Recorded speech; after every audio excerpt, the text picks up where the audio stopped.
Okay, good evening, everyone. Thank you so much for coming out on such a beautiful day. I know we would all much rather be outside, but I'm very excited to have two wonderful artists here tonight, Esly Escobar and Jeremy Dennis. They are this year's Parrish Road Show artists. And as you may know, Roadshow is our annual summer program in which we take art outside of the museum walls and go into communities. So I want to give you a little introduction about both artists, and then we'll get a little visual introduction, and then we'll have a conversation. So Jeremy Dennis is a fine art photographer. He grew up on the Shinnecock Indian Nation here in Southampton, and his work focuses very much on Native American legends, myths, and dreams. He has had exhibitions at Stony Brook University, SUNY College, Suffolk County Community College, and the Suffolk County Historical Society in Riverhead. He is the recipient of the Creative Bursary from Getty Images this year in 2018, which is really a pretty big deal. And he was a Dream Starter Grant recipient from Running Strong for American Indian Youth organization in 2016. He has done several residencies. He was at the Eyes on Main Street Residency and Festival in Bilson, North Carolina, the Watermill Center nearby, the Vermont Studio Center, which is hosted by the Harpo Foundation, and others. He has an exhibition at the Arts Center at Duck Creek in East Hampton. It's going on through Labor Day, so I really hope that you will catch it if you haven't already. Esly Escobar, he is an abstract painter and a sculptor. He was born in Guatemala and came to West Hampton as a teenager, and that's where he has been living ever since. He is an, I would say, abstract expressionist painter. He also does assemblage and collage with found objects. He also uses drip painting methods. His large format paintings often combine oils, acrylics, and enamels into a single work. He has had shows at the Remsenburg Academy in 2015, 2017, and this year, at Guildhall in East Hampton in 2016, and East End Arts in Riverhead, as well as the West Hampton Library. And his work is in several private collections. So his work will be up at the Remsenburg Academy through September 15th, and that's outdoors, so you can drive by anytime and see it. So, to begin with, I just wanted to ask the artists, how did you prepare for the exhibition, for the roadshow, and just describe a little bit what kind of works you were doing. Is it different from what you usually do? And what does roadshow mean to you? Maybe we start with Jeremy. Hello, everyone. Thank you for having me here. I want to talk a little bit about my project titled Stories.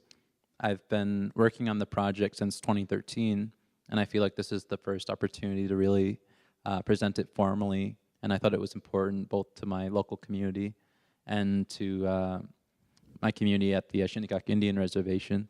So it was a great opportunity for both communities to come together, and in preparation for the roadshow, Corinne and I worked for several months to gather the images. We chose 7 out of 80, and it was very hard because, of course, it was the first time showing them both in an archival setting and medium, but also sort of to the public and presenting it that way. But you've shown images from that series before, right? But not as many together and not in that kind of format. Yeah, true. Yeah, we did a lot of research together also about the prints, because obviously we're showing in a non-climate controlled location, and so we spent a lot of time doing research on the material and how to print it, and we ended up doing a sub-dye on aluminum called Vibrochrome, and just so we make sure that the images don't get destroyed out in the barn. So, yeah. That whole process of finding the material, looking at sample images and materials that we work with Dougal in the city to produce the work and make it possible. So for me, it was a lot of new discoveries and what was possible for the work. I want to dig a little deeper into how you do your photography, but I want to ask Esly first, how did you prepare for this show? How did you get the inspiration for the artwork that we just saw? This incredible figure made of almost 10,000 sports balls, which is quite remarkable. Hello, everyone. It started back in November, I believe. We started gathering balls. It began by a long trip to Guatemala, which it took 25 years. I went there and I saw a group of kids playing tennis, which is very rare. I was born there, by the way. To play tennis, you have to build a court, you have to get rackets, and you have to get balls, and only 2 players play. So it's really, I guess, a rich man's sport. And so I was like, wow, this is great. And so I promised that I would come back with balls and rackets, and I did. 2 months later, I was there. Unfortunately, I was only there for 2 weeks. And when I talked to the person who was in charge there, they told me that they had, instead of giving the balls and everything that I brought to the kids, they sold it. And so I was in my studio with a bunch of balls, and Corinne, out of nowhere, contacted me and said, Esly, do you want to do a road show? You have to do an installation. I had come to a studio visit about a year prior. Yes. And that's when I mostly saw your abstract paintings, right? Yes, yes. So you got to explain a little bit the jump, why you asked me, I think, do you really want to do the paintings or should we do something else? And so I guess that's when the idea started to Yes, well, I never done a sculpture per se, but I believe anything is possible. There was a challenge there to come up with an idea, and out of that bad experience, I guess it came the idea of building something out of that, and that's when I mentioned to her about the tennis balls, and then it grew bigger into soccer balls. Yes, yes, way much bigger. It grew into something huge, and so we began, yes, in November, planning, gathering balls, so many trips to the tennis clubs, and so many trips to the museum to pick up balls, and everyone that helped. It was incredible. Right. What's interesting is that this project kind of brought together different people, because we put out a call, and owners of golf clubs like the Bridge brought us buckets full of golf balls, tennis ball,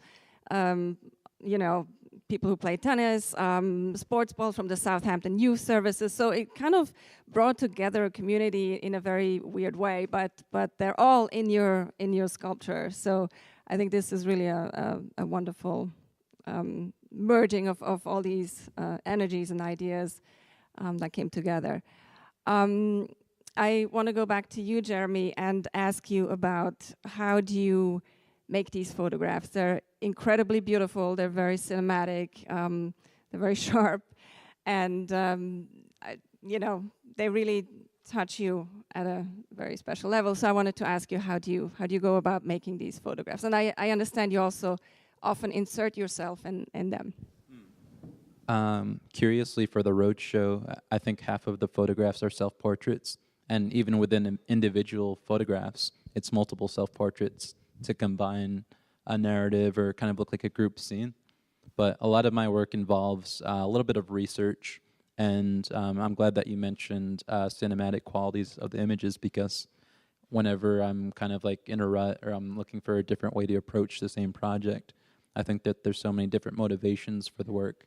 Like sometimes I think about how Native Americans are portrayed in cinema, and I want to kind of imitate that and do it my own way. Sometimes, sorry. No, go ahead. So in a way, your heritage and your identity is very influential in your work. But at the same time, I think it's also very personal. You often take stories or legends from Native Americans, not just the Shinnecock, but I understand from all over North America, and sort of get inspired by these stories to create your own. How true to these original stories do you stay, or how much do you take them to another level? Well, mythology as a subject and as a something that you can work with as an artist is both so static and also flexible the more you read into it and learn more about it. I think that on the surface level, if you haven't read a lot of narratives in the mythic realm or the genre, you might dismiss it pretty quickly because of its fictional nature. But I think that as a creative person or as a writer and artist, you approach myth in the way that how is this going to be practical to me and the people seeing the artwork or whatever I'm creating from that. So in my process, I always change some of the details or some of the characters, sometimes even the genders, to make it work just for the image or what I'm trying to kind of portray, or trying to take the message in the myth that I think is truly the moral or the kind of consequence of the story, and make it kind of relatable today. Right, because they have a very contemporary feel. How many of those images have you made? I know you're making a book about stories, and I know there's a lot of them. How many do you know approximately? I think there's 7 that we curated for the road show, and about 80 that are going to be presented in the book that Corinne and I are working on and soon to be released. And when did you start this series? 2013. And so the inspiration were these stories, because when I first met you at Watermill, you were working on a different project called On This Site, which is actually void of people, and it's all about landscapes, and it's important landscapes to the Shinnecock in this area. And can you talk a little bit about that and what led you from that to something entirely different, like something very populated with stories, with ideas and people? Sure. My work has always dealt with people a little bit more literally with portraiture. I've always had that dynamic between myself as an artist and people who might appreciate the image more if sometimes it's a symbolic link to the image, and sometimes it's just presenting an image of someone in a flattering way. And that project titled On This Site, which is an overview or a survey of 10,000 years of indigenous history, oral stories, archaeology, and anthropology on Long Island. And as a portrait artist, I thought originally I kind of wanted to present a series of images similar to those old Civil War photographs, like those old negatives that are full of scratches. They're kind of after the battlefield because it was an older technology. You had to take longer releases for the photographs. So it was mostly clouds in these long fields. And I thought that would be appropriate dealing with a history that we think of as kind of like transforming into something that's not there anymore. So I thought that was an interesting symbolism. So it's really coming together, you know, it's very complementary on this side and stories. And well, before we go further with you, I want to turn to Esly again. And I want to ask you what, well, we kind of talked about what prompted you to make that big figure made out of these sports balls. But when I first visited you and I looked at your paintings, even though they're abstract paintings, and maybe you can talk a little bit about how you work and the technique. And I understand you're self-taught. You taught yourself how to paint, and how I want to say that in your paintings I often saw some figures, and I think you said that too, that you see figures emerging and you name them, you give them names. So is that somehow the sort of, who are these figures? How do you interact with them? And how did this figure that you put at the that you created for Remsenburg, how did that grow out of that work? Yes, well, before this, I used to make music. I used to engineer. I used to write. But it was very stressful. It had to go through a lot of people. It had to go through me, through another engineer, so many people involved. It got to a point where creatively I was looking for something, and I found it. I found it in some buckets of paint, a stick, and I just had a piece of cardboard on the floor, and I began painting. Did you see artworks that inspired you, or just I believe that on the way, you know, while working through music and documentaries, I saw a lot of artists, and that was like my school. We documented a lot of artists from the city, from all over the world. Do you remember some of those artists? Yes, particularly Sent 2 from the Bronx. He's a graffiti artist from the 80s. He's like 50-something right now. And he was one of them that I really remember. He was a hardworking man, you know. He was, and he inspired me to go back and do this work. But I didn't know when I was doing this work that I would end up painting. So out of nowhere, I began painting, and I felt free. I felt creatively I could do anything. It would be up to me to begin and finish a piece of work. It didn't have to go through anybody else. And so that's how everything began. I began painting, I believe, 2009, 10. And my studio was full of work. I didn't know anything about anything in the art world. So what inspired you to do these drip paintings? I mean, you know there's a famous artist out here who did that. Well, now I know. And you didn't know by then? I didn't know after, you know, pretty much painting, you know, without telling anybody that I was painting or showing my work. When I began showing my work, like 8 years later, people began mentioning the name Jackson Pollock, and I was like, who's this guy? And so I decided to do my research, and I went to his studio. When I walked in, I was like, oh my God. I was scared. He looked just like my studio. I was like, wow. So there's some connection. Yeah. I went home, you know, I looked at my work, and I was like, oh, I'm going to have to burn all this, because as an artist, you never want to be like anybody else. You know, you just want to be like you. And but then I saw his work, I saw my work, and they have nothing in common but the technique. Yeah, your work is very different. Yes. And it's beautiful. Yeah, thank you. Yeah. Thank you. Let's turn back to Jeremy. How do you see your work evolve? Do you think you will continue with stories or with that series? It's been going on for quite some time, or how do you see your next steps as an artist? Well, the roadshow has given me a lot of motivation to both continue the work of stories and to break away kind of as a break and then return back to it. I think that the project titled On This Site really emerged a lot of narratives that I wasn't aware of. And I thought that dealing with history and the Shinnecock Indian Reservation, where I'm from, it's about 800 acres. And I think it was about 2 years ago where I started the project and began to learn more about my own ancestry and background. And I thought that maybe after a year, I could just complete it and not have to deal with any more transcribing or reading more history books. But I felt like I've only scratched maybe 2% of the surface.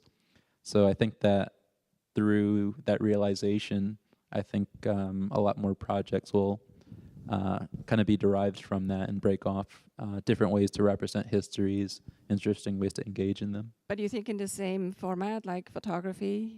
Yeah, still photography, yeah. I think. And how do you do your research about the legends? There's a variety of different sources. I think that it's more special when it's a local story or a legend. And I always recommend going to the local, every town on Long Island has a local historic, a room in the library that only has the town's history and maybe the surrounding towns. And surprisingly, those rooms, which are maybe a fraction of the library's entire collection, they always have different like local Montaukett legends or Montaukett myths and books like that. Sometimes they're actually made by local authors from the 20th century, for example. But I still feel like I kind of have to take ownership of those stories because, say, for example, I just ignore those stories and just do what I regard as like an authentic Native American voice. People are going to look at those and be like, why did you ignore those? Or what about those? Or those are the real local stories. So I don't want to kind of omit anything. I want to kind of make it a true, authentic indigenous voice behind it. Can you tell us one of the stories or one of the ones that are closest to your heart? And what you made of it? There is one that's going to show on the slideshow. It's a figure with a red cloak over his body, and it's the story of the Manhasset sachem Bogadichet, who lived during the 17th century, during the early contact period with the English colonists. And for a long time, he was very against giving away the land of the area. If you're familiar with local history, Wyandanch is kind of like the number one Indian chief or Indian sachem or leader of the area. And actually before him, Bogadichet was the figure in that position, and he was much more reluctant to do land deals. So I think that honoring of his life, and there's a historic marker on Turnpike 114 that remembers him, and I think that's so interesting that New York State decided to dedicate a landmark to someone who was so resistant to having New York State actually exist, I think. Indeed. Is that history taught at school here? Do you learn about that? I don't think so at all. No. So in a way, you're reviving these stories and also not just stories, but history in itself, and give it a place and allow people to know about it.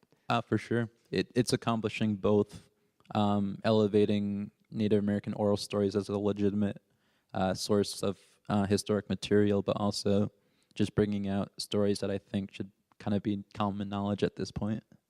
And I remember when we started looking for a venue for your exhibition, I came across the barn and I asked you if that would be something of interest, and you said actually yes, this is a location that had a lot of significance to the Shinnecock. Can you talk a little bit about those, what that significance is?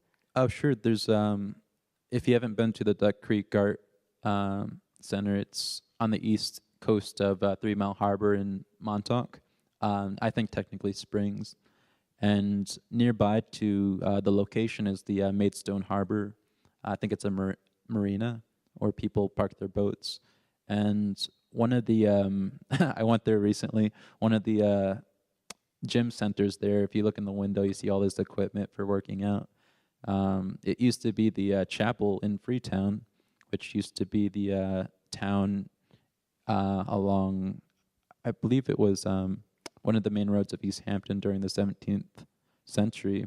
It was one of the last buildings of the freed slaves and indentured servants who worked for the Sylvesters and other wealthy families during that time. And I thought it was kind of a corruption that such a sacred place was transformed into this kind of workout room that was much more exclusive. Like you think of the church and it's so welcoming, and then it's become this other kind of icon. Who would have known, right? Yeah.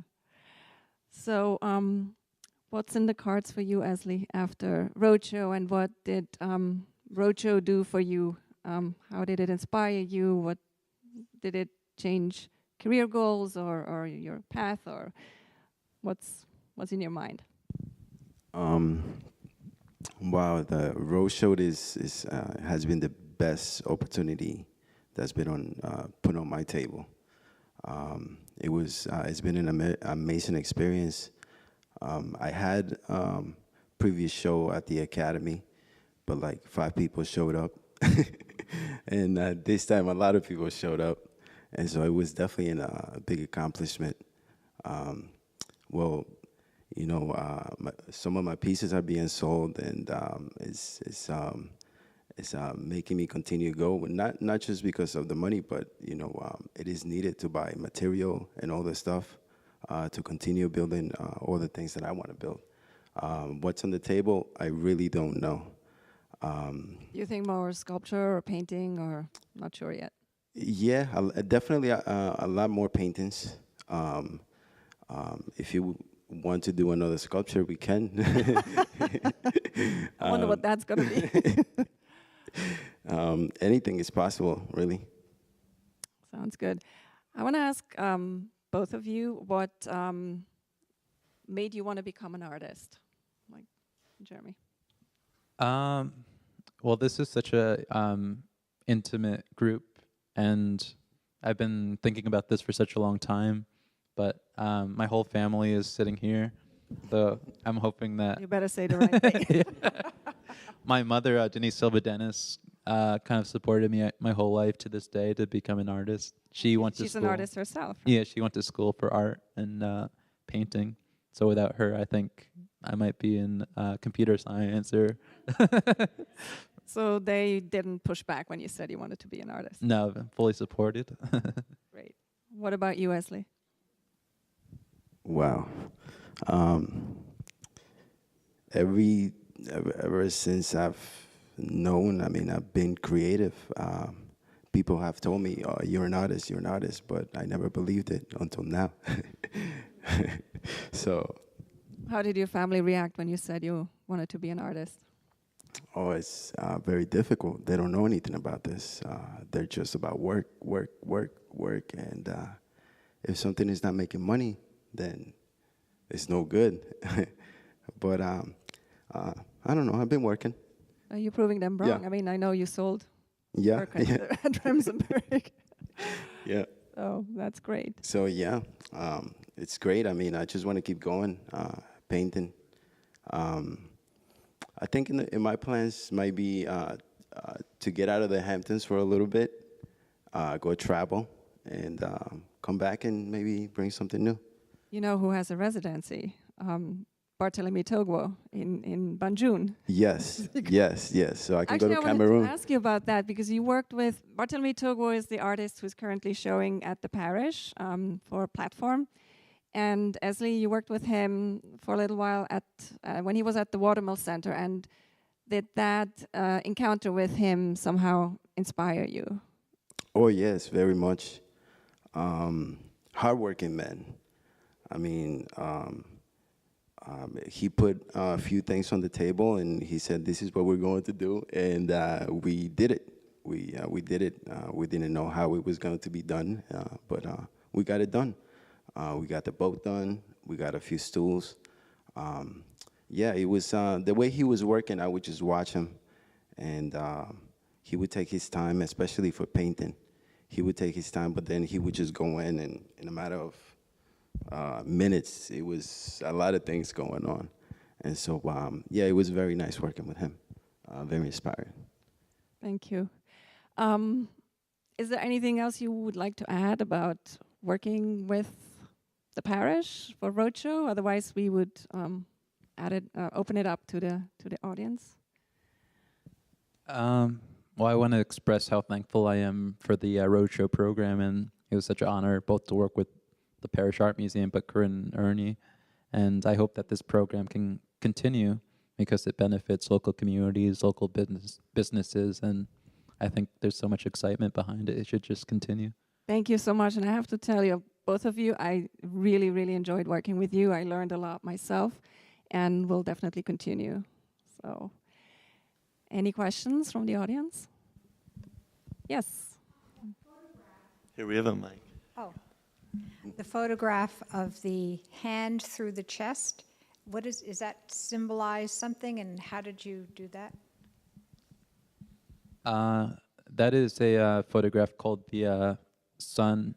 It's called the sun, the moon person, and it's based on a very small story of the description of the moon coming down to the earth and living with the people at one point. what happened was a child with a muddied hand touched the dress of the moon, and the moon at that point decides to ascend to the heavens to live for the rest of time. But it explains the large crater that we can see on the moon to this day. And I thought that was kind of a special story that shows the eternity of mythology and storytelling. And how it was made was a lot of editing and post-production. You spend a lot of time with editing and post-production? I would say it's 50-50 shooting and editing. Seems like you're a perfectionist, looking at your imagery. Thank you. Yes, Jackie. Thank you. Hi, Jeremy and Esly. I just think both of you have done terrific work, and thank you for being here. I think the program's terrific, as you know. Jeremy, I wanted to know if you had done any research on Shelter Island, which is where I live, with the Historical Society or with the Sylvester Manor. I was warmly welcomed by both institutions. I think the Historical Society had a lot of documents, and they were very helpful in allowing me to have access to them. But Sylvester Manor, during the time I went there, they were going through renovations. I highly recommend everyone in the room to visit at some point, because they have this huge archive kind of hidden in a vault, and it has a lot of the information behind family history, genealogy, the history of the island, land deeds, basically anything you would imagine from about 1640 to the present, or rather to the previous owners before they donated the Sylvester Manor. So I think that in the future, once they're kind of up and running and operating, I'll visit them again because it's so rich in history. I had a question for Jeremy. I remember we were talking actually at Esly's opening with Irene Tully, and she was talking about how you take on more of a role as a director rather than a photographer, that every detail of your shot is composed, preconceived, so to speak. So my question was, have you ever thought about taking any of the legends and doing short films with them? I have in graduate school, but I think it's just a matter of cost, both at that point and now, because if you're a big film fan, you can just see how much of a team you need. And with my current practice, it's just me usually going out by myself or with another individual as a model and accomplishing some of the images. Whereas if it were video, I think it would be kind of weeks or months just to produce one kind of ongoing. Right. Who takes the photographs when you're in the image yourself? I usually put on a timer, so every couple of seconds it'll take a photograph, and I kind of have practiced that ability to kind of predict where I am in the frame. Is that just because it's simpler that way, or you have more control? I'm hoping one day to kind of create a system where I can just have a cord from the camera to my cell phone and see exactly what's happening. But until this point, it's just me kind of guessing and checking. Okay. Any other questions? Yes, Kelly. Hi. Even though I can ask Jeremy questions all the time. So I have a question for Esly. And thank you again, Esly. I work at the Watermill Center, and helping Bartholomew out was amazing. I'm just so happy that you were able to have some exposure for your work further out east, since you're a little bit further up the island. I was wondering, when was it that you had the chance to finally see Jackson Pollock's work, and also what kind of inspired you to work with balls as this medium? That's different from that. Hey, Kelly. Thank you so much for the Watermill Center.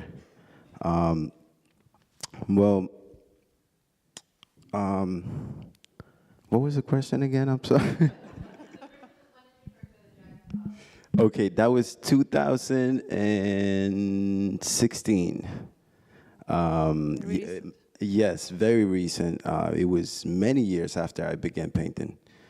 Now about the bowls. Well, I came with the idea due to the fact that I was stuck with like 6, 7 bags of tennis balls that I picked up to bring to my trip to Guatemala. Because of what happened, I was not going to bring anything anymore, you know, unless I knew it was going to be given the right way. But since I had all those balls, I figured I'm not going to throw these balls out, or, you know, but I was running out of room in my studio, so I told Corinne, I remember the let's conversation. build. What do you think about balls? Yeah, go for it. But then I started building it, and I really didn't know what I was getting into. Halfway up, like 4 feet up, the thing just started going everywhere. And because I had to build it in pieces to transport it to the place, it was everywhere. I didn't sleep for like 3 days trying to figure out how to make it stand. Chris Schaefer Yeah, I from just the want to say museum. our deputy director, Chris Seifert, who is also an engineer, helped you with the structure. Yes, and yes. Stable and so. Definitely. If it That'd be wasn't for great. him, I don't think it would be standing right now. But yeah, we worked together, and we made it work. It worked out pretty good, I think. And it withstood the incredible thunderstorm that came down last Saturday. So Yes, proven. the night before the show, I was still working on it, and the next morning I still had to do some work on it. But that night there was the biggest storm of the summer, I believe, came down. Yes. And I woke up like around 3 a.m. and it was like poof, poof, everywhere. I was like, oh my God, I hope this thing is not on fire when I get there. And no, it stood the storm, and we were good to go. That day we got sun. We did, and I really hope that it's going to go to a good place. So if any of you have any ideas or would like to have the sculpture, please contact us. And if there are no more questions, I just want to say in concluding that this is a beginning of a well, I should say a conversation with both of you, and I really do hope that we do stay in touch and continue to have an exchange. Yes. Thank you. Thanks for everyone. Thank you. Thank you very much.